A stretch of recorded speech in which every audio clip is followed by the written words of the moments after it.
উত্তরা দিয়াবাড়িতে অনেক সুন্দর একটা জায়গা। আপনারা যারা এখনো ঘুরতে যাননি তারা গিয়ে দেখে আসতে পারেন। এখানে অনেক কিছু দেখা যায়, মেট্রো রেল দেখা যায়, বাচ্চাদের বিভিন্ন মজার মজার খেলনা দেখা যায়। বিকাল হলে অনেক মানুষ এখানে ঘুরতে আসে। আপনারা যারা যাননি এখনো তারা গিয়ে উপভোগ করে আসতে পারেন। এখানে মাটির জিনিসপত্রও দেখা যায়। এখানে চাইলে আপনি লেক পাড়ে বসে আপনি আপনার বিকেলের সুন্দর মুহূর্তটা কাটিয়ে আসতে পারেন। এখানে অনেকেই ঘুরতে যায়। এই যে এখানে বাচ্চারা পানিতে লাফালাফি করতেছে, বিকালের দৃশ্যটা দেখতেই অসাধারণ লাগে।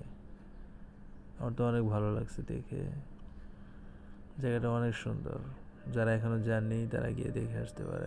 Thanks for watching my video. ভিডিওটি ভালো লাগলে কেউ লাইক, কমেন্ট, শেয়ার করতে ভুলবেন না। Please subscribe.